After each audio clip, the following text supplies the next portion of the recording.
ඇත්තටම මේ අල්ලන මත්ද්‍රව්‍ය මම මේක ගැන දන්න හින්දා මං කියන්නේ කලින් ආණ්ඩුවල මත්ද්‍රව්‍ය එහෙම මේ ආණ්ඩුවේ වගේ ඇල්ලුවෙත් නැහැ. ওই කිලෝ කීපයක් ඇල්ලුවා ඒවා එක්ක කුරක්කම් පිටි වුණා එක්ක මොනවා හරි වෙනින් මත්ද්‍රව්‍ය නෙමෙයි වුණා. එතකොට ඒකේ භයානකකම තමයි මත්ද්‍රව්‍ය ඇල්ලුවා කියලා පෙන්නුවට ඒවා ආපහු මේ මාකට් එකට යනවා මේ මත්ද්‍රව්‍ය. දැන් මේ ආණ්ඩුව කිලෝ ගණන් අල්ලනවා. මම කිව්වේ ජනාධිපතිතුමාට විතරයි මේ නීතියක් හදලා මොකද එතුමාට ඇත්ත උවමනාවක් තියෙනවානේ අපේ රටේ මිනිස්සු ගැන අපේ මිනිස්සු පවුනේ මම අවුරුදු ගාණක් තිස්සේ කියන එකක් තමයි අල්ලනේම ඒ වෙලාවේ ඩිස්ට්‍රොයි කරන්න කියලා. එතකොට අද මේ ආවෙත් එතුමාට ඒ කියන්නේ මේ කැඳවීමත් එක්ක තියෙන්නේ එතුමාගෙන් ඉල්ලීමක් කරා මේකට නීති හදන්න.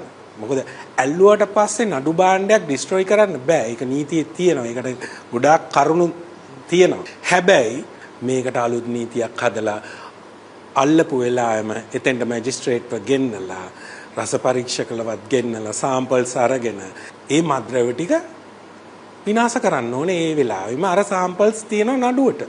එතකොට ඒක නීතියක් ඇටියට ඒක නීතියක් ගේන්න පුළුවන් කියලා මට හිතෙනවා. මොකක් හරි ක්‍රමයකින් ඒ ටික විනාශ වෙන්න ඕනේ විනාශ කරන්න ඕනේ.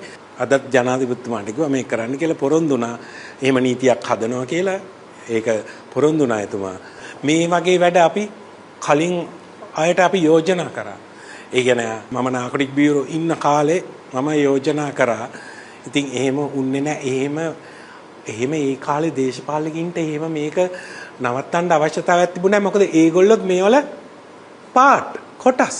ඉතින් ඒ නිසා මේ ගත්තු වැඩපිළිවෙල මේ කරන්න හදන දේ අවංකව ජනාධිපතිතුමා ඒක මෙතන හදවතින්ම මේකට උත්සාහ දරනවා කියලා මට ෆීල් වෙනවා සහ මිනිස්සුන්ට ෆීල් වෙනවා.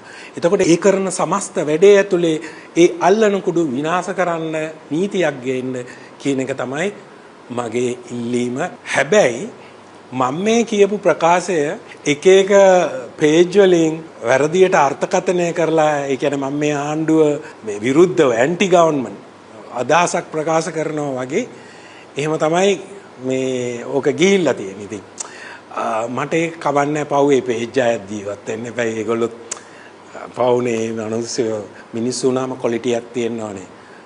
කතා කරන දෙයට වගකීමක් තියෙනවානේ. අනිවාර්යයෙන්ම මේ ආණ්ඩුවේ මේ ගෙනියන වැඩපිළිවෙලට රෙස්පෙක්ට් කරනවා. හැබැයි අර දේවලුත් වේය යුතුයි කියලා මම යෝජනා කරනවා.